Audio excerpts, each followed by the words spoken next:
Bonsoir à tous et merci de nous rejoindre sur les antennes de Label. Le groupe Label est composé de 2 chaînes de télévision, Labeltv et SUNULABEL, et d'une chaîne de radio, Label Radio. Merci beaucoup de nous rejoindre sur nos antennes. Vous savez que Tribune du Mardi est un espace qui nous permet de traiter des sujets d'actualité. Et aujourd'hui, nous sommes le 8 mars 2022, c'est la journée internationale des droits des femmes et nous avons décidé de donner la parole à des femmes. Nous avons décidé de donner la parole aux femmes par n'importe lesquelles. Il s'agit de femmes qui écrivent des livres. Donc, comme on dit aujourd'hui, des auteurs avec eux et des écrivaines. Et pour conduire cette émission, j'ai avec moi Sidela Niman. Bonsoir.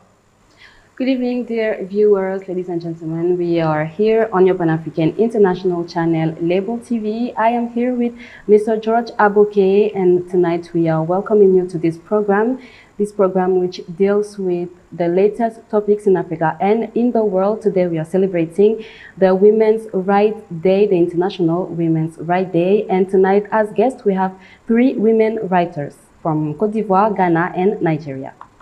Ok, alors ces dames à qui nous donnons la parole aujourd'hui écrivent, ce sont des auteurs, ce sont des écrivaines, elles sont 3, elles sont en ce moment au Nigeria. Il y a Léontine Sewe qui est originaire de Côte d'Ivoire et il y en a 2 autres qui sont, elles, anglophones.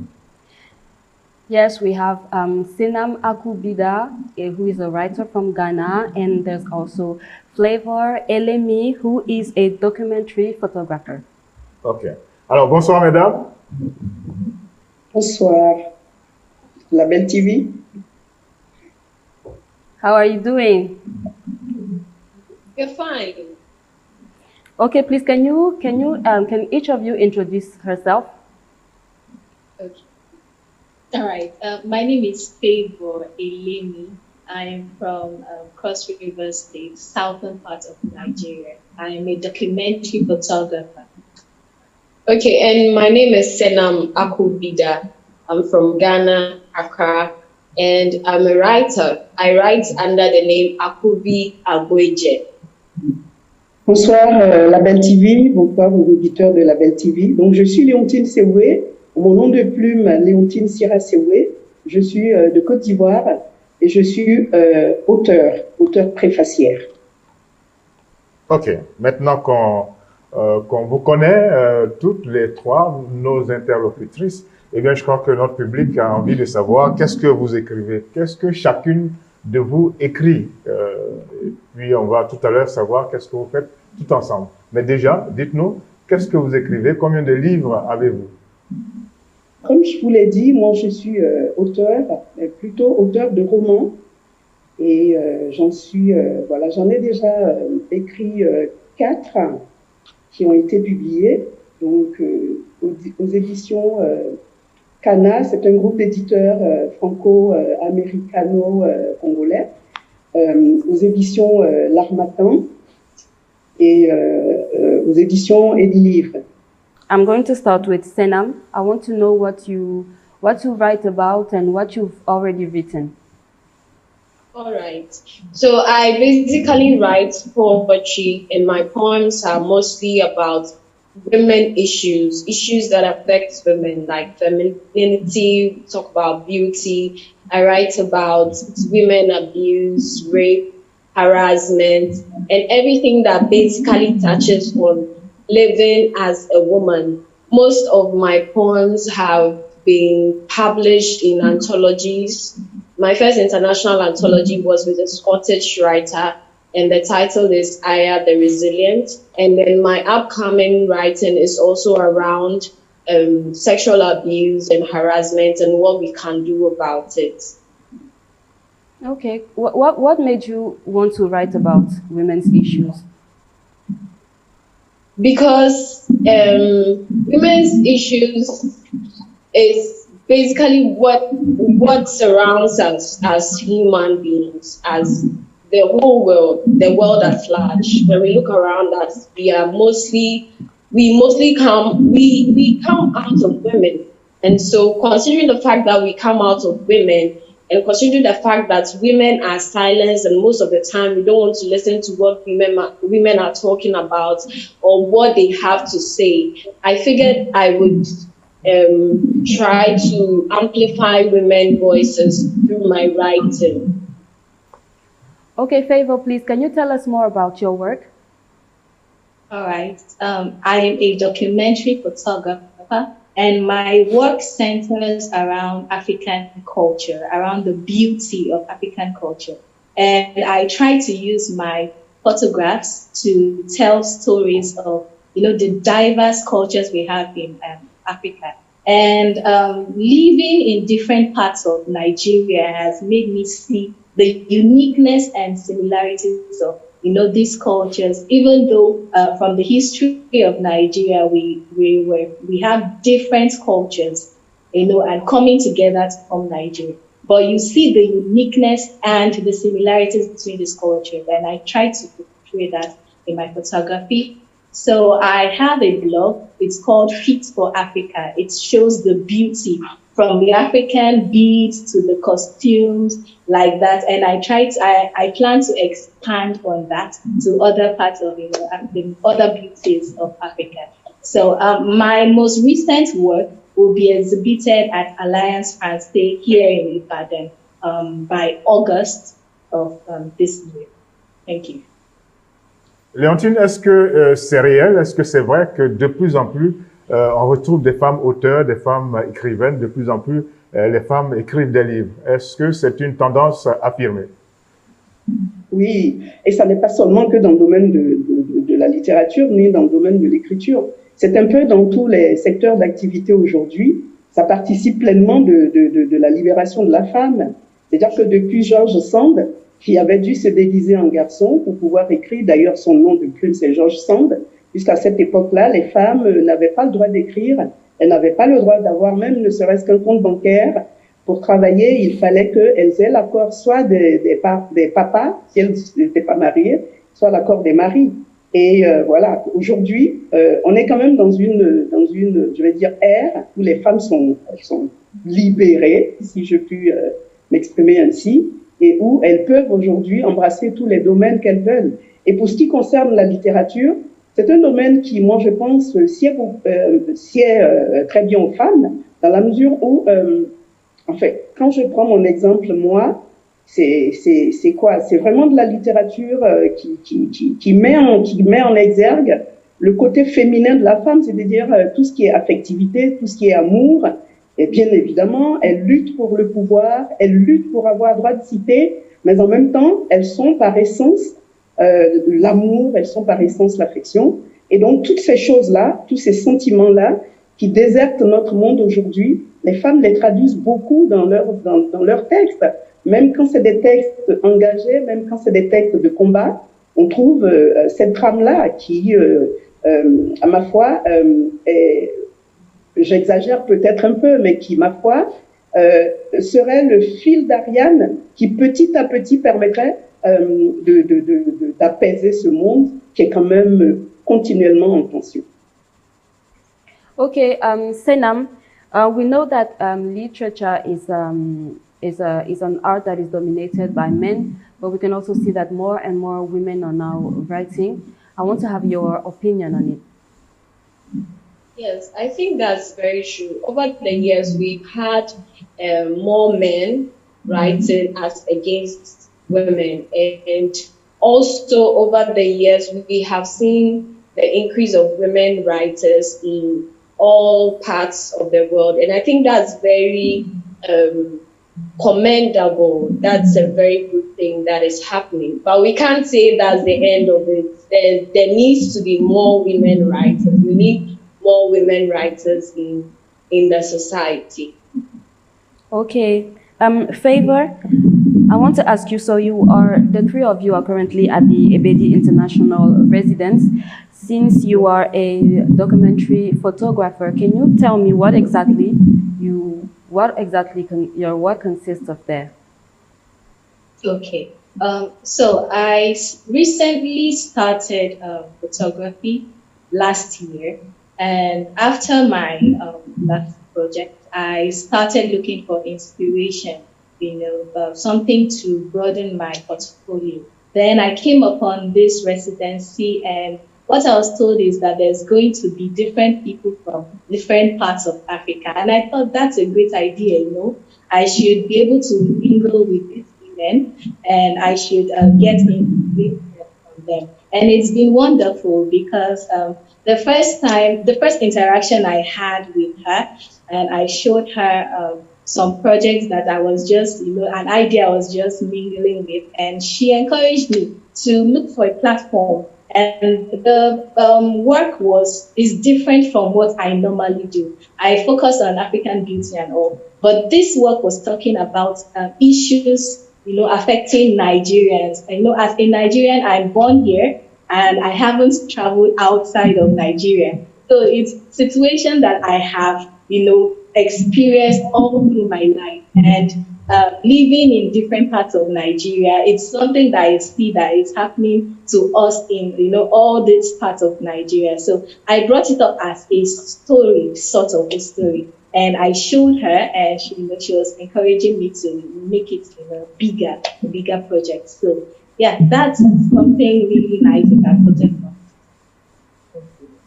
Okay, and now I have a question for Senam. Can you explain to us what the Ebedi residence is like? What the purpose actually of the residence?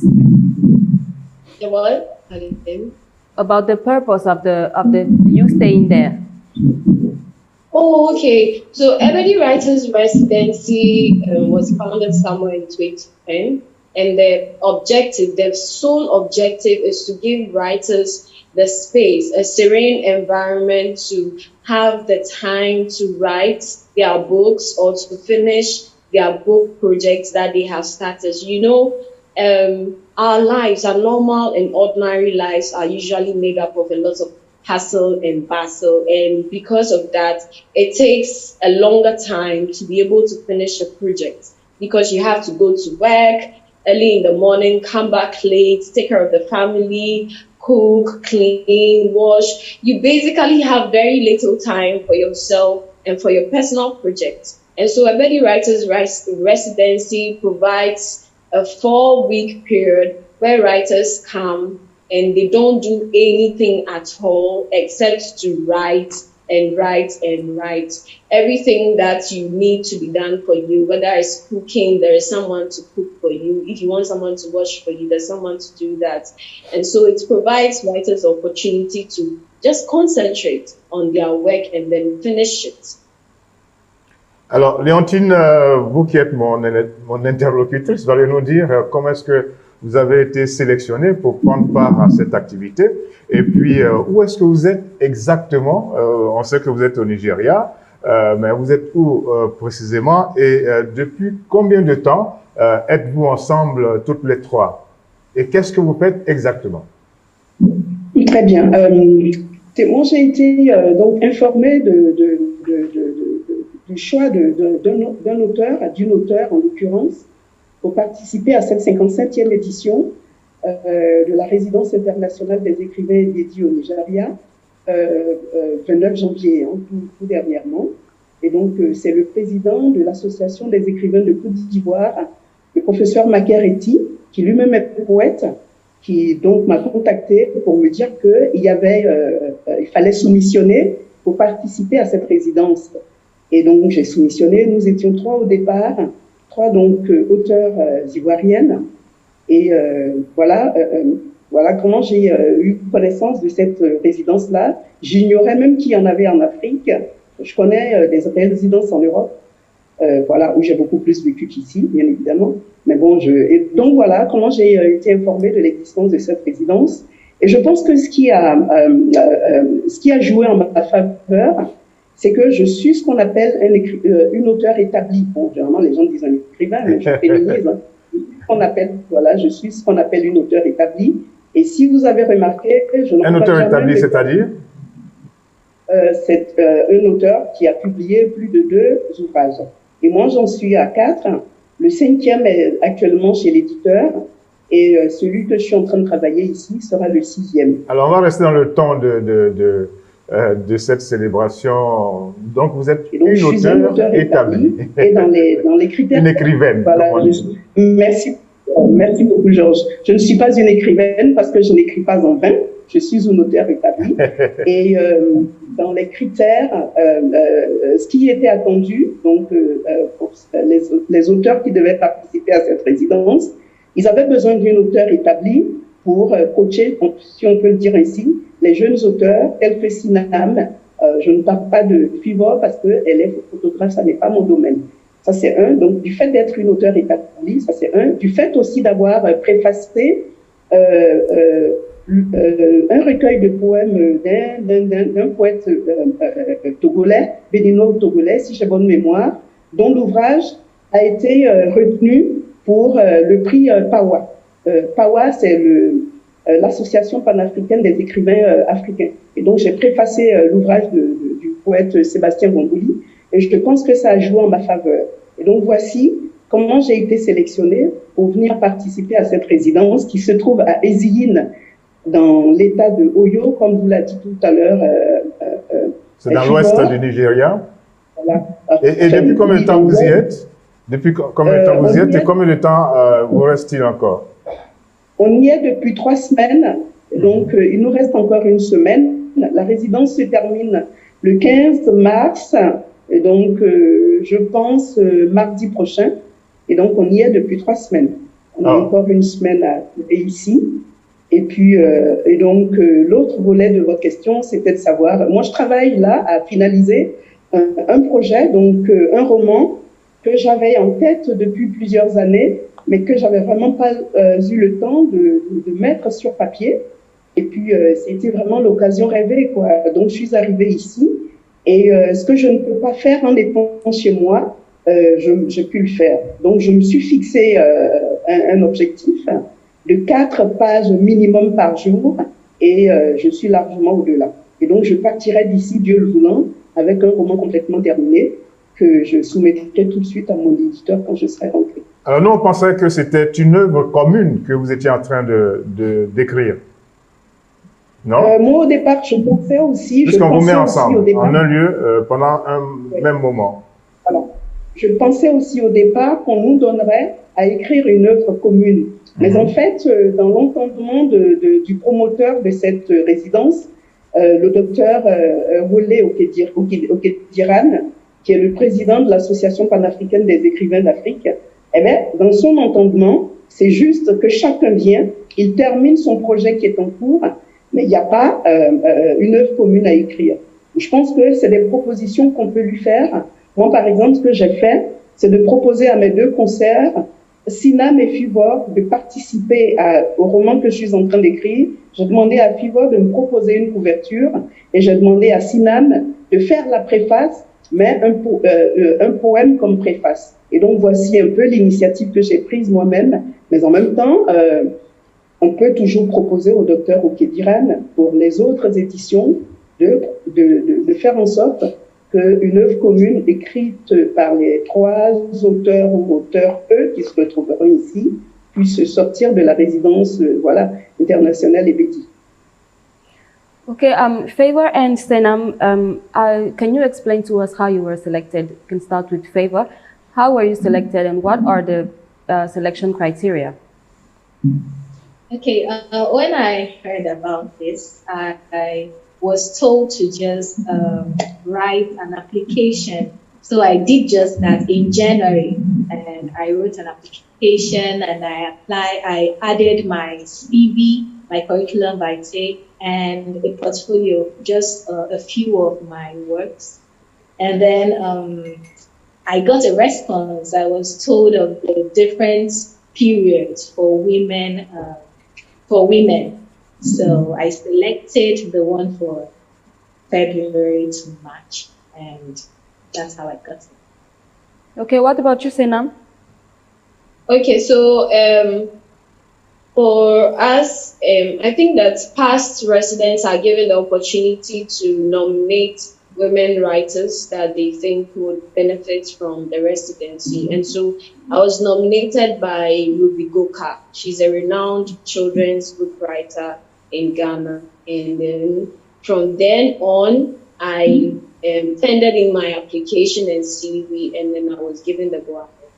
Okay, yeah, so I also got the application link from the pastor.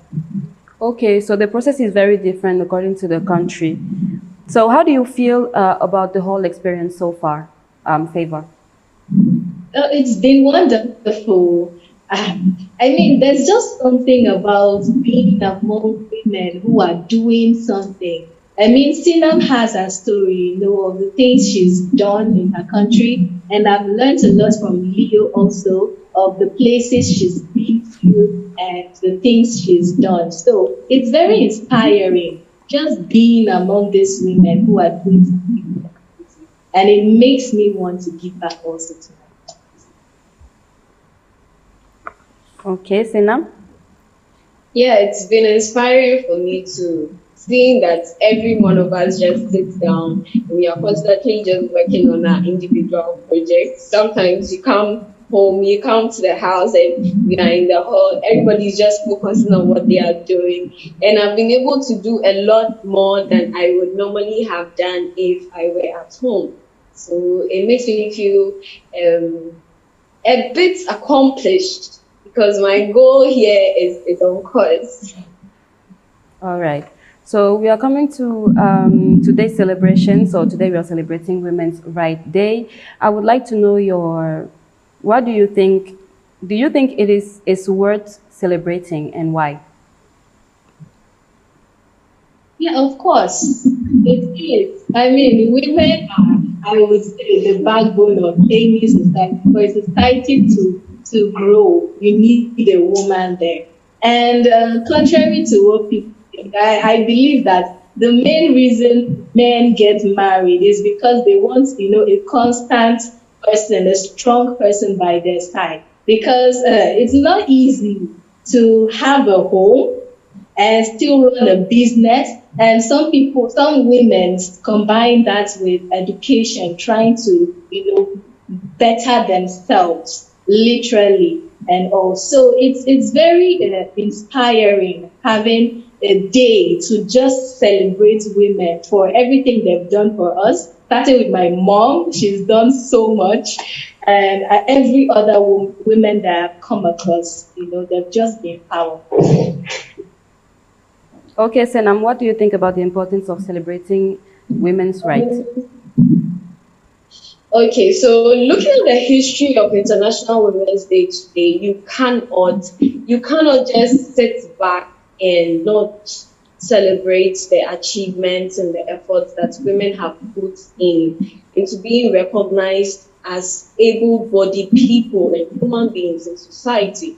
It's unfortunate that it had to take a protest, it had to take women demonstrations, it had to take a lot of struggle. It's unfortunate, but it also celebrates the essence of womanhood. It also celebrates the fact that women will not sit down and let men look down on them and their capabilities. And so it is worth celebrating. It is because of all that history. Because without that, we wouldn't have women voting today. We wouldn't have girls in the classroom learning how to read and write. I wouldn't have the opportunity to sit here and have the chance to talk to you on Labeltv because I would be sidelined. Everybody would say, oh, your place is in the kitchen. But because of all these efforts to move the woman out of the kitchen and also put her at the forefront of the affairs of the human race, we have been able to come far as a people in the world at large. So it is very, very worth celebrating. And I hope that as we go, as time passes and we keep celebrating International Women's Day, we'll be able to break a lot of the biases in our society, give women the chance to voice out more, give women the chance to occupy spaces, occupy the tech industry, finance, and everywhere in this world, yeah. Alors, je reviens à vous, Léontine Sewé. On va parler de cette célébration du 8 mars, la Journée internationale des droits des femmes. C'est aujourd'hui. Qu'est-ce que cette journée vous inspire-t-elle? Quel sens vous lui donnez? Je pense que cette journée, il faut quand même, voilà. On va le dire, il y en a qui ont transformé cela en fête, hein, mais bon. Voilà. On dit c'est la Journée internationale des droits des femmes. J'allais y venir, hein. Et donc, je pense que déjà, il faut quand même dire merci à ces personnes-là, c'est des hommes, hein, qui ont pris l'initiative de célébrer la femme. Je pense que déjà, il faut leur dire merci, même si malheureusement aujourd'hui, c'est devenu du folklore.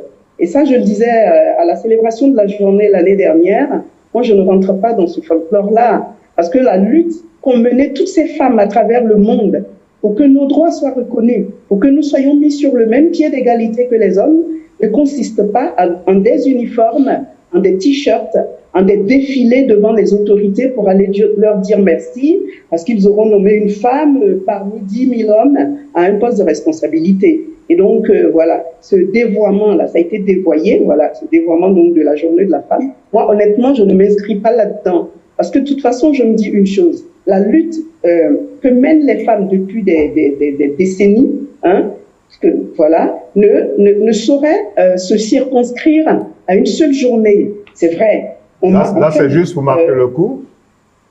Exactement. Mais en même temps, quand on marque le coup, ça n'est pas pour faire des bilans peut-être. Moi, je pense. Hein, en même temps, je ne suis pas supposée détenir les bonnes réponses. Mais en tout cas, pour ce qui me concerne, quand on marque le coup, c'est vraiment de s'asseoir, d'organiser des rencontres et puis de voir qu'est-ce qu'on a réussi. L'année écoulée, on avait pris telle résolution, on avait rencontré les autorités, les hommes, puisque de toute façon, c'est eux qui détiennent le pouvoir dans n'importe quel pays du monde. Voilà, on leur avait soumis ça. Qu'est-ce qu'il en est véritablement? Et qu'est-ce qu'on fait pour aider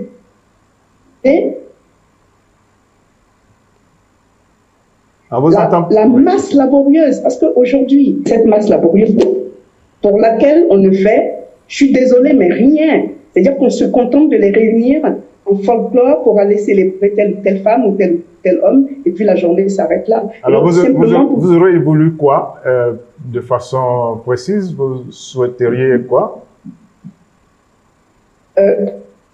Je souhaiterais même déjà qu'on abolisse les uniformes. Voilà. Que ce soit aboli.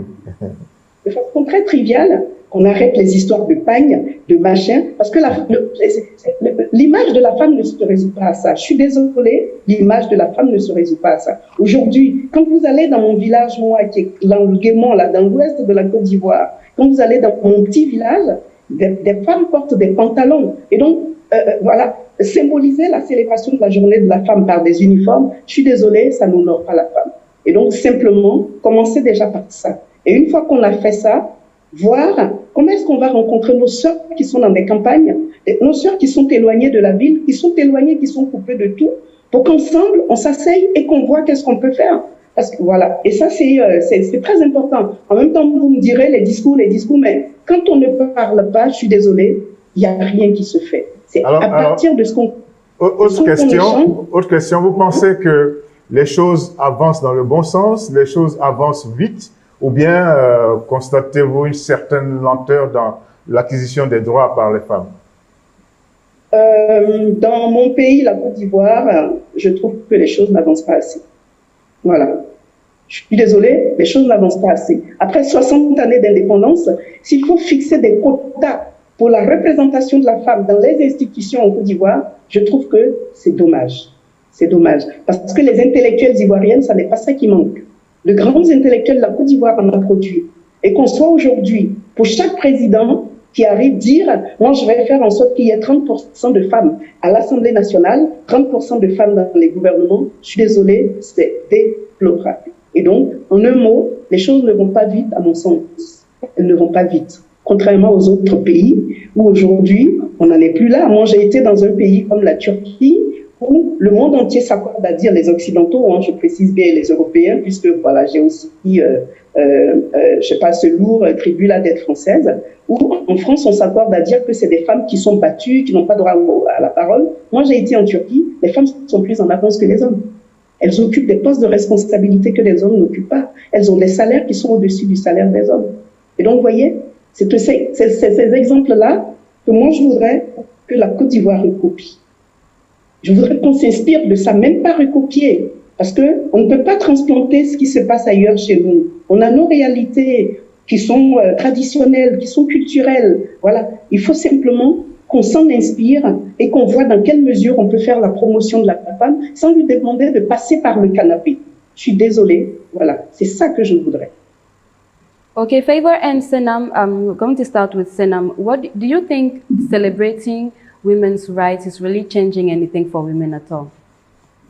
Yes, I think it is changing a lot for women because more and more people are beginning to recognize the significance of women in our society. Every day, every time we keep amplifying women's stories and their voices, one or two people come to the light, one or two people come out of their ignorance of women's issues. So it is necessary. It is doing a lot. That's what I think. What about you, Favor?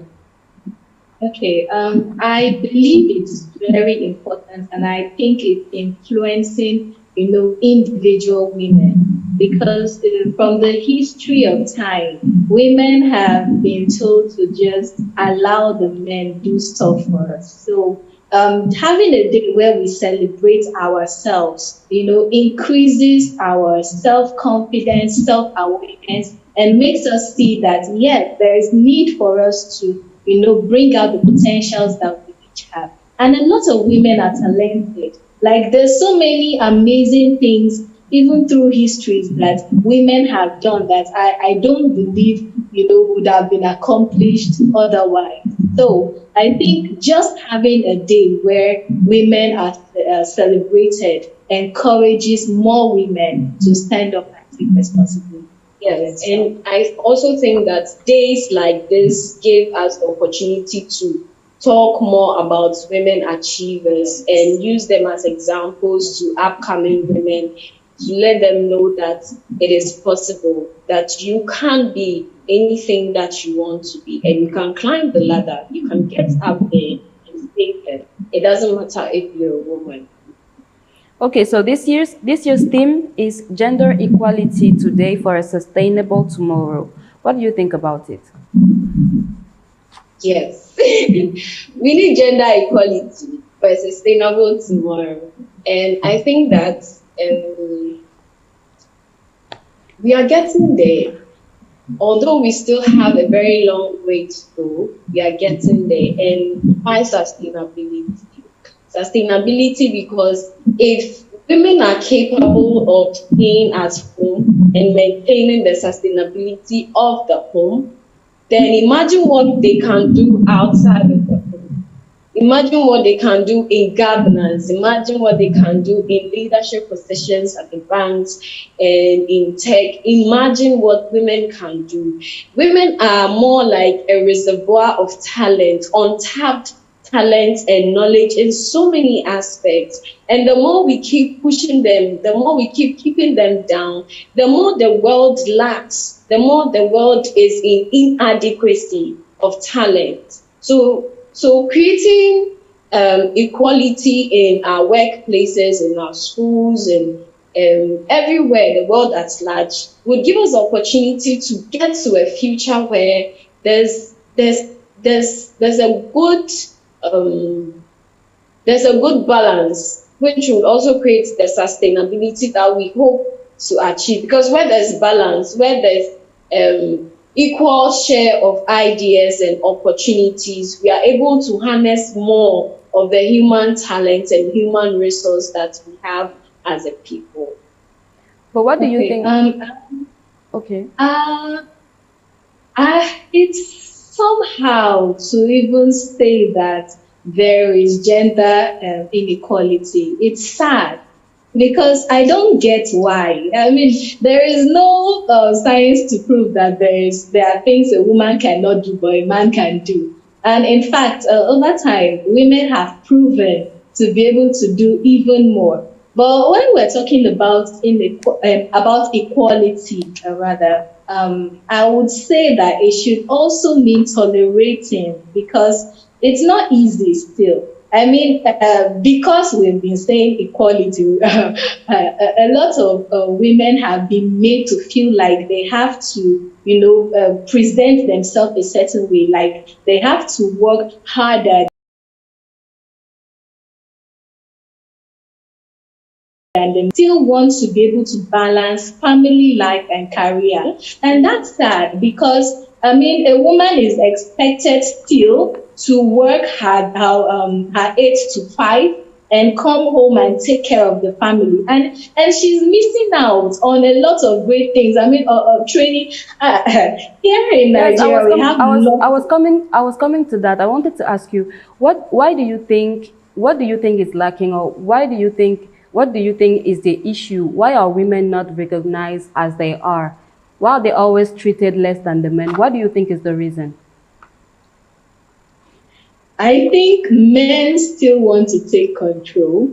I feel like there is still not that acceptance that a woman is equal to a man, no matter how we say it. I mean, time has proven to men all over again that, they have the right to certain things while women don't. So it's not very easy, especially as Africans, for, them to agree, and to not just agreeing verbally, but to agree in action that, the woman is equal to them. So that rift is still there. And even though gradually it's getting better, I still feel that a lot of work needs to be done. Because if you look at northern Nigeria, I stayed in northern Nigeria for several years, and the situation is very bad. Like, it's not easy to find a girl that attends school, like attends from primary school down to tertiary education. It's not easy. And even after school, she's expected to just get married and take care of the family. So it's not easy for you to find a northern female that is accomplishing great feats. So that balance still needs to be there. There shouldn't be that, a woman shouldn't have to put so much effort, just to show that she's capable. She should be given the same opportunity as the man. And there are so many other issues when you talk about gender equality. So many issues, like why a male and a female working the same jobs will get paid differently, and so many other issues. What do you have to say? Well, I think that it has to do with fear, it has to do with insecurity, it has to do with greed, it has to do with selfishness on the part of man. Why? Because the woman has to, most men feel like the woman has to take care of the kids at home. If the woman is doing all that, then who is going to take care of the kids? But what happens to the man also sacrificing to stay home and take care of the kids? You understand? It's more like men wanting to eat their cake and still have it. It's not possible. We need to allow the women, and so which means that workplaces need to provide avenues or need to create situations that ease up a woman's role at home. For example, having daycares in their workplaces. Because even when we talk about maternity leave is just 3 months in most places. And then most women cannot recover in 3 months of giving birth. There are lots of things that goes into giving birth. Even at the last stage of pregnancy, she needs to take time away from work in order to prepare her body for that. Now, men have the privilege of having a woman, sacrifice her body to continue a generation, to continue the race. What are men doing? to ease up this burden? What are men doing to ease up the burden of having to continue a generation just because I'm a woman? You know, what are we doing? And we have a lot of men who say things like, well, it's your role as a woman. But what's your role as the man? It's not just about bringing money home. Because at the end of the day, the kids do not bear the woman's name. The kids bear the man's name. That is our culture. And so if it is our culture and the kids end up being in the man's family, the man has to sacrifice a lot. But at the end of the day, we have women doing a lot of these sacrifices. And then you expect that whilst they have chosen to be career women, they still have to handle these two. They still have to bring these two together. Nobody is helping the woman. Nobody is sitting down and thinking, we need women's talent. And so what are we doing to ease up the burden for them? Because you do. The world needs women's talent. We can't keep the women at home and expect that everything will be well taken care of. There are women who are smarter than men. Men in positions that if we had a woman there, it would do better. Okay, but most of these women are in their homes and they cannot climb the ladder because they have kids to take care of. So what are we doing as a society? What are we doing as stakeholders? What are we doing as gatekeepers, men who are gatekeepers? What are they doing? What are they doing? And I feel like when you're talking about insecurity in men, I think it somehow contributes to, you know, the violence, gender violence that women face. Because back it up, it still comes back to the man wanting to show. Wanting to be in charge. Exactly. And once the woman is moving up the ladder, he feels threatened. He feels like he has to compete with the woman. Yes. But there shouldn't be any competition between the sexes. There shouldn't be any competition between the man and the woman. We all have a role to play, and each of us need to be allowed to play our roles. Yes. Imagine if men were the ones who have to take care of the home. Okay. Can you imagine that? I'm telling you that. Chers mesdames, on voit que vous avez beaucoup. We will certainly find a way to allow men to have the chance to do it. We will certainly do that because it is men. Ok, chers mesdames, on voit que vous avez beaucoup de choses à dire et vous le dites bien. On espère que ce que vous dites est bien entendu. On va arriver avec Léontine sur... on va parler maintenant du thème de l'édition 2022 de la Journée internationale des droits des femmes. Le thème cette année est le suivant, l'égalité aujourd'hui pour un avenir durable. C'est un thème qui prend en compte des questions liées au changement climatique. Quel est votre commentaire? Je pense que c'est très bien, hein, si on pense qu'aujourd'hui, voilà, pour ce qui concerne les grandes, voilà, les grandes décisions qui doivent être prises, pour ce qui concerne les grandes mouvances qui secouent notre société, il faut associer les femmes. C'est une très bonne chose. Dans la mesure où le monde aujourd'hui, c'est quand même, enfin, moitié-moitié, enfin, c'est pas trop moitié-moitié, hein. Apparemment, nous, les femmes, nous sommes plus nombreux que vous, les hommes. Nous sommes plus nombreuses que vous, les hommes. Mais bon, c'est quand même deux parties, je veux dire, hein. Et donc, si on estime que le moment est venu d'y associer les femmes, moi, je pense que c'est une très bonne chose. Et puis, voilà, parler de développement durable en y associant les femmes, eh bien, ils ont eu le flair, hein, les personnes qui choisissent elles ont eu le flair, les personnes qui choisissent les thèmes chaque année.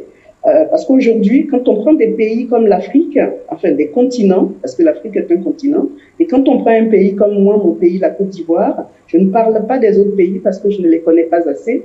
Je n'ai pas cette prétention-là de me poser en spécialiste de l'Afrique. Et donc, quand je prends mon pays, qui est la Côte d'Ivoire, et je prends ma région qui est le Guémon, quand j'arrive dans le Guémon, les femmes agriculteurs, avec eux à la fin, bien évidemment, sont plus nombreuses que les hommes agriculteurs. Et donc, c'est celles-là qui sont au cœur même de, je ne dirais pas de la destruction de la nature, parce que de toute façon, il faut bien qu'elles passent par là pour nourrir leurs enfants et pour se nourrir elles-mêmes, et souvent même pour nourrir les maris.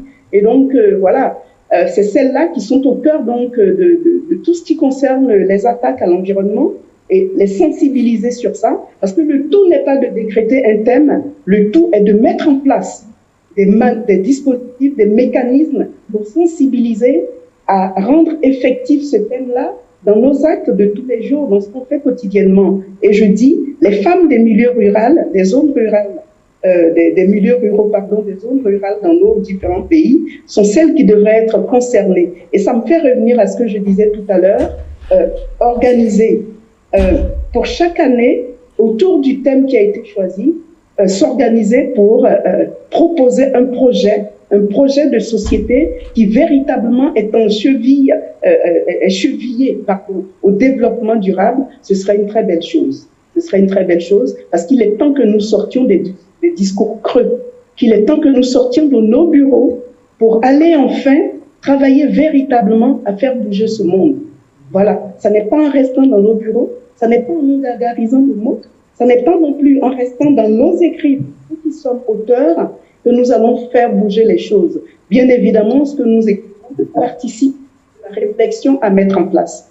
D'accord? Mais il faut véritablement exploiter ça. Il faut véritablement mobiliser nos sœurs. Elles ont besoin de ça, hein. Moi, je vous assure. Les femmes aujourd'hui n'attendent que ça. C'est exactement comme ce qui se passe dans la société. On a toujours besoin d'un leader. Et nos sœurs qui sont aujourd'hui dans les instances de direction, moi, je pense qu'elles peuvent prendre ce rôle de leader-là et puis aller rencontrer leurs sœurs qui sont dans les zones rurales et puis travailler avec elles à rendre effectif un thème qui a été choisi, dont celui de cette année, qui est quand même, qui est très important parce que le développement durable, il y va de la survie de notre humanité. Alors, à propos de femmes leaders, est-ce que vous accordez une place spéciale, particulière aux femmes leaders en matière de politique? Parce qu'on dit souvent qu'il n'y a pas suffisamment de femmes dans le domaine politique, il n'y a pas de femmes engagées en politique. Une très bonne question qui, voilà, honnêtement, qu'est-ce que je puis dire sans être négative? Qu'est-ce que je puis dire pour demeurer objective? Parce que, je vous le dis, moi, j'ai un devoir, hein, je le dis tout le temps, j'ai un devoir d'engagement. Et ce devoir d'engagement m'oblige, si je puis m'exprimer ainsi, à dire les choses, même si je dois choquer. Parler de femmes leaders aujourd'hui, honnêtement, quand je prends même les sociétés dites développées, telles que la France, que je connais aussi bien que la Côte d'Ivoire, il n'y en a pas. Elles sont toujours dans les ombres des hommes. Hein? Regardez la campagne présidentielle aujourd'hui qui se déroule en France. Hein? Quand je prends Valérie Pécresse, une dame que j'admire énormément, c'est une grande intellectuelle qui a fait beaucoup pour son pays, mais qui pleure aujourd'hui parce que les hommes de son parti ont décidé de lui retirer leur caution pour la donner à Emmanuel Macron, qui est un homme. D'accord? Et elle pleure. Pourquoi? Parce qu'elle-même ne se reconnaît pas en tant que leader véritablement.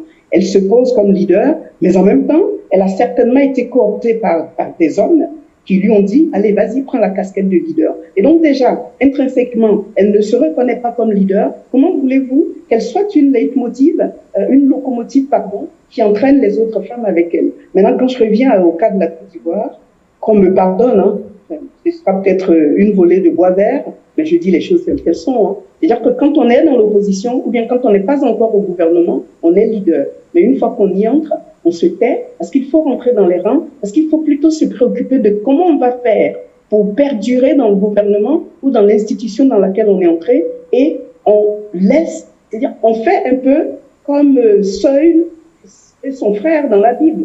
On donne son droit d'aînesse, donc elles donnent leur droit des leaders, je ne sais à qui, mais en même temps, elles le donnent, quoi. Et du coup, leur voix ne porte plus, leur parole ne porte plus. Quand elles parlent, quand elles s'expriment, c'est pour s'exprimer au nom de un tel, mais pas en leur nom propre. Évidemment, elles n'ont plus aucune, je veux dire, aucun poids, voilà, c'est le mot qui me vient, qui pourrait permettre de fédérer les femmes autour d'elles.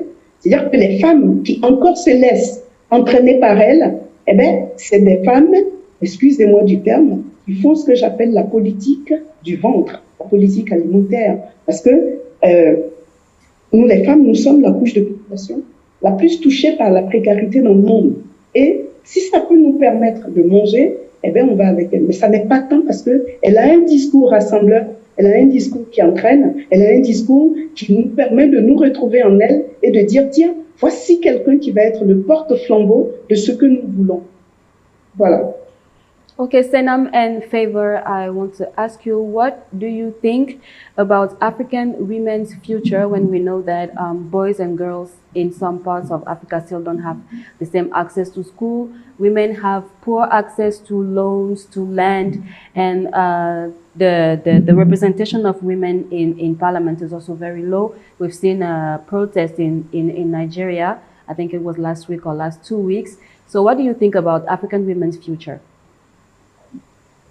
It's, you know, sometimes when we talk about issues like this, it's seen like a protest against men, you know, but that's not really what a lot of people, when you start talking about issues like this, they're like, oh, you're a feminist, you know, and you are advocating against the men. But that's not it, you know. We need to have a balance. No matter how we talk about it, there needs to be a balance, because I don't see a future with the way we are going. I don't see a future where half of the population, which is female, in fact, I think more than half of the population is female, if I'm not mistaken.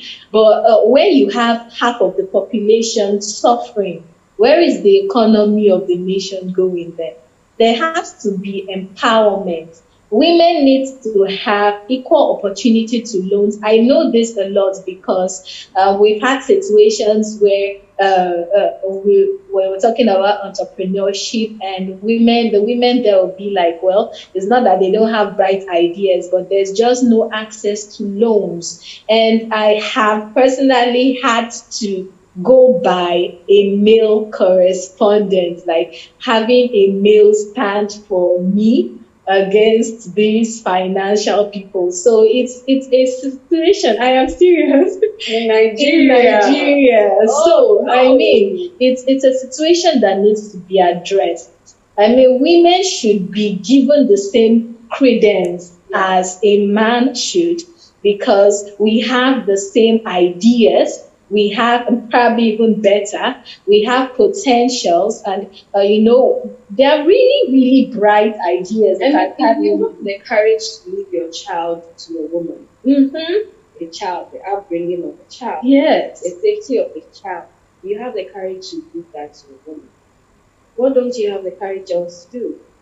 I mean, business, politics, all of that, you know, should be considered as another, like an extension of, you know, keeping a home. Because if the leaders are able to look at it like that, like you have to care for your people, you know, I think it will be better. It's not the same management. Exactly.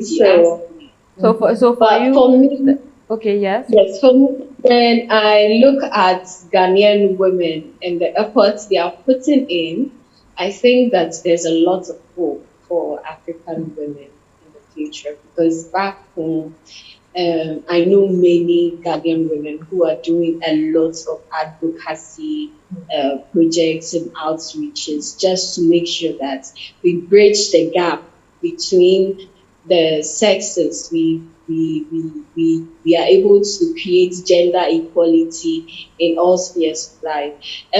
So, for example, during our last elections, there were lots of advocacies against not electing women. There were advocacy. Women came up with advocacies to encourage women to vote for women. And so when you go to the polling station and you see a woman on your ballot paper, vote for her. It doesn't matter if she's not in your party or not. And I think that we didn't get the targets or the results we wanted, but we made progress as against years before. And also, for the first time, we had a woman running as vice president in our country as well. So when I look at Ghanaian women and what they are doing, I have hope. I have a lot of hope. I have a lot of hope for the future of Ghanaian women. Alors, nous sommes pratiquement au terme de notre émission. Vous êtes des leaders j'espère que vous le sentez, vous le savez, en tant que femme qui écrivait, en tant qu'écrivaine, en tant qu'auteur, vous êtes des leaders. Alors, je voudrais que vous preniez l'engagement de nous dire ce que vous allez faire dans les jours, les semaines et les mois qui arrivent. Qu'allez-vous écrire qui puisse influencer les choses dans le sens d'un meilleur devenir de la femme africaine? Alors, pour parler comme les Ivoiriens, c'est une violente question. Hein? Oui, c'est une violente question. Ben, vous allez vous engager? Ah oui, bien évidemment. Je vous l'ai dit tout à l'heure, j'ai un devoir d'engagement. Le seul truc actuellement, c'est que je cherche véritablement à avoir prise sur quelque chose. Parce qu'on ne s'engage pas comme ça pour le plaisir de s'engager. Déjà dans l'écriture? Voilà, au risque d'être récupéré. Oui. D'être récupéré, et du coup, j'attends d'avoir véritablement prise sur quelque chose. Et comme vous le dites, bien à propos, Georges, mon écriture est certainement l'angle sous lequel je devrais m'engager. Et aujourd'hui, quand je prends mes bouquins qui sont déjà parus, eh ben, mon devoir d'engagement s'y exprime.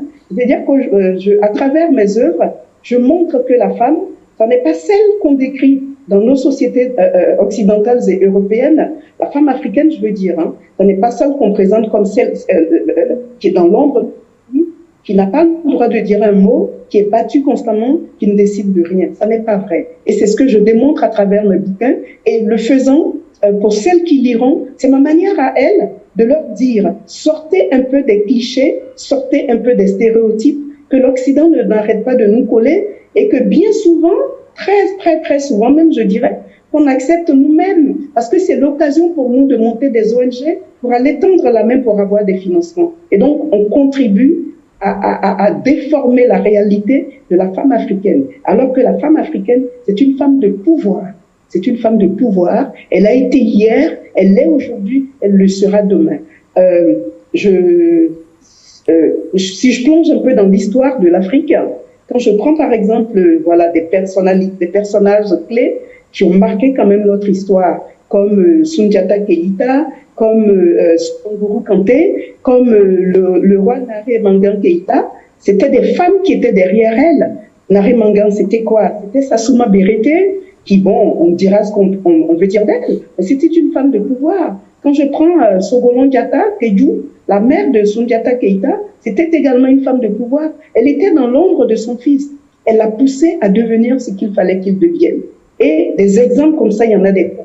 Quand je reviens là, dans notre, je veux dire, parmi nous les contemporains, quand je prends la Côte d'Ivoire, il y a eu les Mardi qui se sont battus pour l'indépendance de la Côte d'Ivoire. Il y a eu moi, mon ancêtre dont je porte le nom, Siyani, qui est un nom tamite qui veut dire ne renonce jamais, dont le diminutif est Sira, qui est mon nom d'auteur. C'est une femme qui s'est battue contre le colonisateur, contre l'invasion des Blancs, pour que mon village Nouaï reste un village libre de toute, libre, et qu'il ne sombre pas dans l'esclavage. Et donc des figures comme ça, il y a eu en Afrique et il y en a toujours. Et je dis, c'est ça que je démontre c'est ce que je reprends dans mes romans. C'est vrai que c'est de la fiction, mais c'est ma manière à moi de dire aux femmes d'Afrique, aux jeunes filles surtout, parce que c'est celles-là qui sont la relève de demain, elles ont un devoir d'engagement. Elles peuvent prendre le pouvoir. Le pouvoir n'attend qu'elles, parce qu'elles ont les atouts pour le faire. C'est elles qui donnent la vie.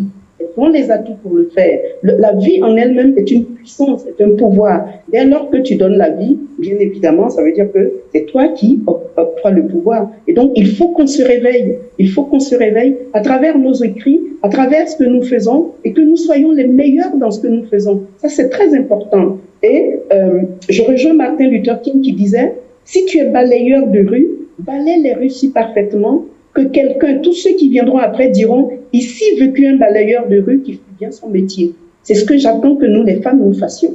Et pour terminer, je dirais, sans dévoiler donc, le secret de ce que je suis en train d'écrire, je poursuis sur ma lancée en revisitant donc l'histoire de l'Afrique, de toutes ces grandes dames qui ont été aux côtés des grands hommes que j'ai cités tout à l'heure, pour se battre pour que l'Afrique soit voilà, un continent, voilà, il est prospère déjà comme continent, hein, mais qu'il soit une sorte de locomotive qui entraîne les autres parce qu'on peut le faire. Et c'est ce que je dis. Et c'est mon enseignement, ce sera mon combat, voilà, que je mènerai aussi bien dans mes écrits, aussi bien dans les conférences que je donnerai, aussi bien dans mes enseignements.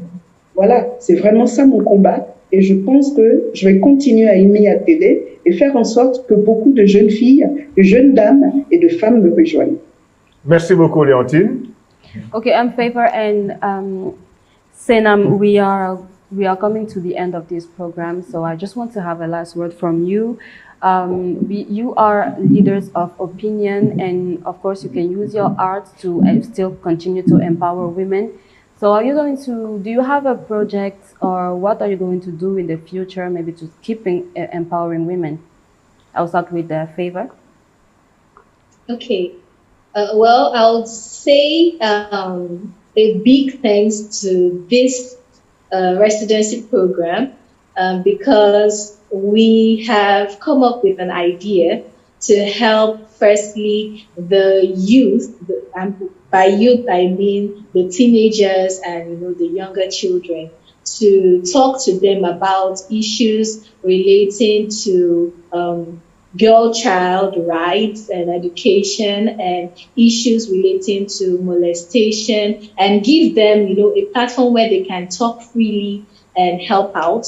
And personally, I have plans already. I have projects that I have applied for.